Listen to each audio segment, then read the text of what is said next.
Good. Okay. Yep, there we go. So, there we go. Oh, we're See? hot. Yeah, we're hot.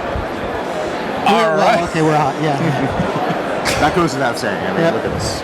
All right, so everyone knows that we can't do a New York Comic Con without talking to our good friend Rich Douek. How are you doing? I'm good. Good. How are you guys doing?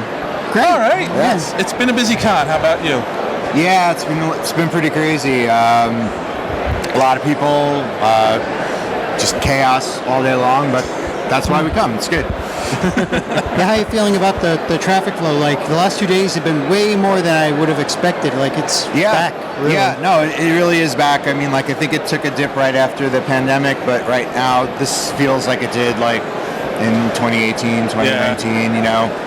So, yeah, a lot of fans, a lot of awesome costumes and stuff, so. Yeah, I was here in 21, which it was, like, empty. Yeah, I remember I was here, like, very, very briefly, but yeah, it was not the same. No. And then last year, you know, it's felt like starting to come, but I think like this year, like it feels like we're back. Oh, yeah. Yeah. It really does. It feels like 2019. Yeah, Yeah. definitely. So, we're here to talk about Drive Like Hell. Yeah. Here, Your, let me. Yeah, hold it up. your newest upcoming book, or is it in previews yet, or? Yeah, it's actually coming out at the end of the month. Okay. It's going to be out the week before Halloween, so I believe that's the 25th. Yes. I'm really excited about it. It's probably the most fun I've ever had writing a book, just because I love the story, and it's like I wrote the jokes, but then when I read them again, I'm still like cracking up because. So what's the elevator pitch then? So the elevator pitch is you've got a car thief who steals a car for a bank heist. Okay. And then the bank heist goes wrong, and the reason why is because the car just happens to belong to the devil. It's a demon-possessed car. Whoops. And the devil is in the guise of like an undercover FBI agent who gets all these cops, and so it's basically like demonically possessed cop cars chasing this 1980s Trans Am just across the country, and there's satanic biker gangs, there's tent revivals that get smashed through, there's different factions of demons all fighting for this car. Heaven gets involved. It's a crazy ride. I think what we were trying to do is like get the feel of those old like 70s car movies, like Smokey and the Bandit, Cannonball Run, the Blues Brothers. Alex just loved drawing like all these smashed up cop cars. We wanted Made sure there was plenty of blood spatter. Yeah, we wanted to smash up more cars than they did in the Blues Brothers. It's a little bit of Baby Driver, a little bit of Twisted Metal. Yeah, a little bit of Baby Driver, a little bit like kind of like little Fast and the Furious meets, you know, Dogma or Christine or something. Is it all about family? Yeah, it's all about family. That's the last line of the thing, is just family. And that's through Dark Horse. Yeah, that's through Dark Horse. Yep. Working with them has been great. They're a new company for me, but they've been really good to me and Alex. So Cool. What else you got that people should keep an eye out for, or should be picking up right now? Well, right now, you know, we do have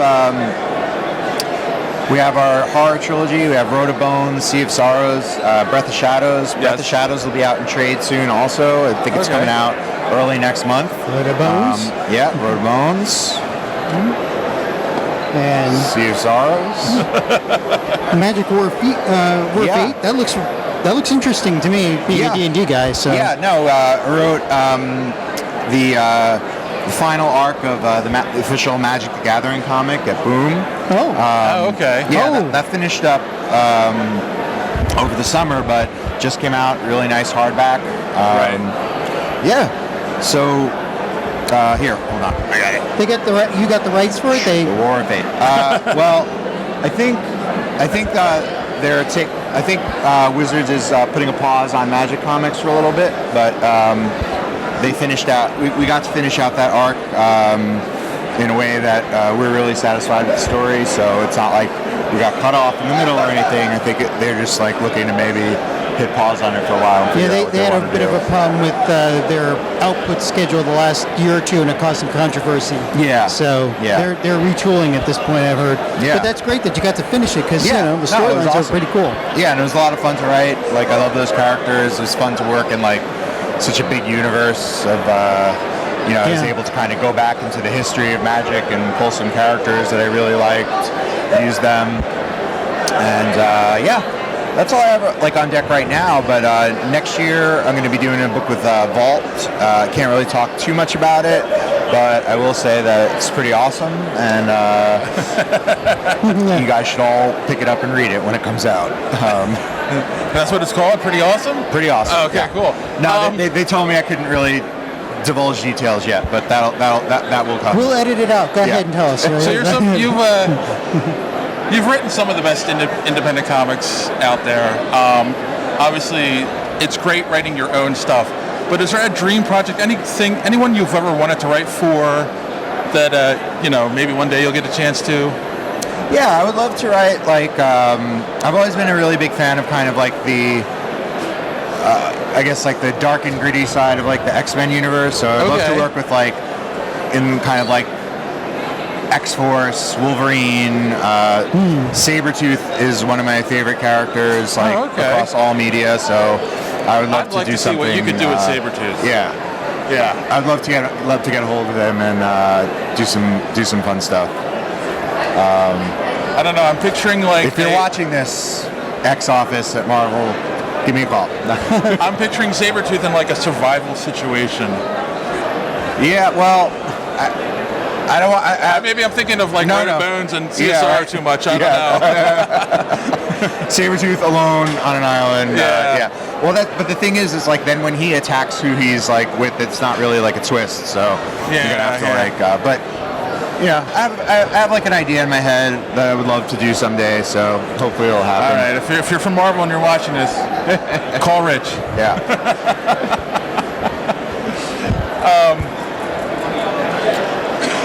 My mind just went. I had a question and it went right out of my head. So That's right. We can edit it. yes, we can. Well, what Fix else? it in post. What else have you gotten here that, like, over the last 2 years, you put out more than just those, or is there anything else that you'd want to like promote at this point? Because you have a lot on your table, you know. Yeah, no, I do. It's funny. I was actually thinking about that before, like while I was packing up, because I mean, when I started, like the first New York Comic Con I ever came to, I like split a small press table with about like 5 or 6 other creators who were just starting out. I really only had like one book that was like 15 pages long. That was like 3 short stories in it, and that was it. And you know, I walked into that con convinced like I'm going to hand this to Eric Stevenson at Image or somebody, and they're going to be like, all right, come make comics with us. And it didn't happen. It took a little while, but it's just like thinking about where I started and like where I am now. Like I have too much stuff for a table. Like I can't bring everything I've worked on. Right. Like I didn't have room to put Wailing Blade down. I barely had room to put Gutter Magic down, which were like couple of my older Magic books. are really heavy. Yeah, the Magic books are really heavy. So it's a really good feeling to like objectively look and be like, I've come pretty far. That was the question. All right. Yeah. And I'm not trying to like build you up too much or anything, but I mean, I don't. You know what? Like, I've read your books. I love your books. I don't know anyone who's read like Road of Bones and hasn't said like, oh my God, it's one of the best comics I've ever read. You get a lot of feedback like that. Yet you are like the most unassuming, down to earth guy I know. Like, how do you stay humble? It's hard. It's really hard. It's hard. It's so hard. It's hard to be humble when you're this fucking good. You know, it's like. I think it's all just like I just try to keep things in perspective. You know, I've gone through a lot with comics of like ups and downs of like when I like think like, oh, like, you know, look at that guy's career or that person's career, and why am I not that like well known? I'm just saying like I feel like I am well known like now, but I'm just saying like in the past. And what would always kind of bring me back down to earth is that like like the world of comics is like a weird little bubble, and like Yes. if I like stopped like 100 people on the street and asked them if they knew who the most famous person I could think of in comics was, there might be like 2 people that would like recognize like Alan Moore's name or Grant Morrison's name or something like that. So that just kind of puts it all in perspective, that it's like this isn't Hollywood. I'm not like not looking for like fame. I just want to like be able to tell the stories I want to tell, and I want to share these stories with people. Right. And as long as people are reading them and enjoying them, like I have everything I need, So awesome. Everything else on top of that is awesome, and I love it, and I am really fucking good, and I am, I'm not humble in the sense of like an aw shucks kind of way, like like I do the best I can. It's like no, I've worked really hard to become really good. It's just the important thing to me is just that I get to do good work that people enjoy. There's a major difference between confidence and being conceited, right? Yeah, exactly. That's I am fully confident in my abilities, but I don't want to rub it in anybody's face and make them feel bad. So.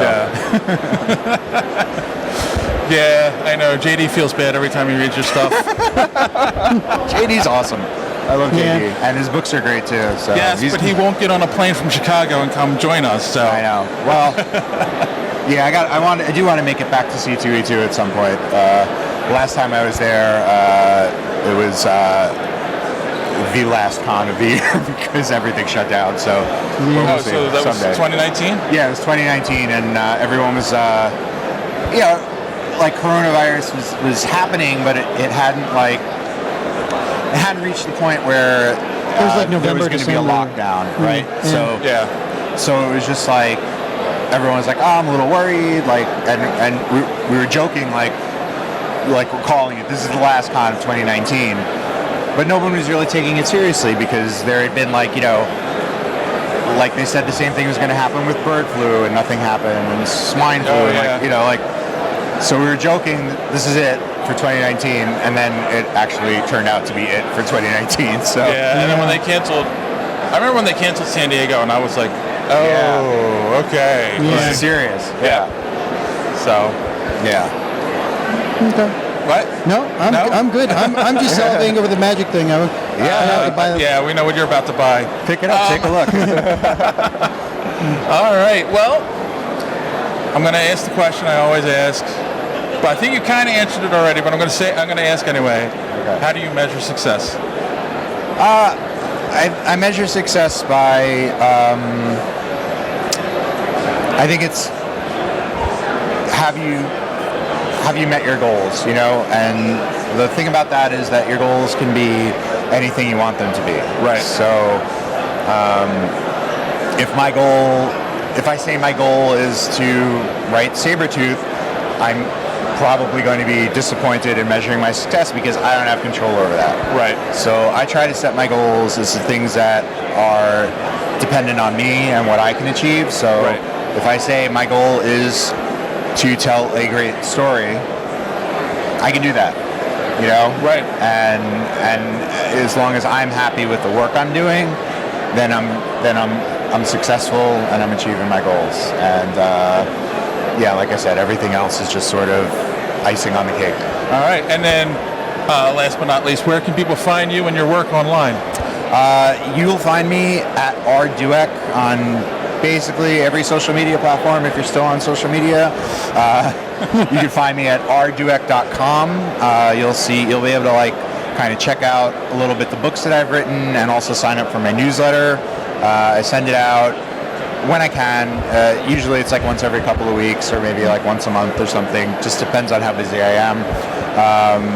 But yeah, there's not a lot of R Doueks out there, so if you see an R Douek somewhere, it's probably me. So just say hi.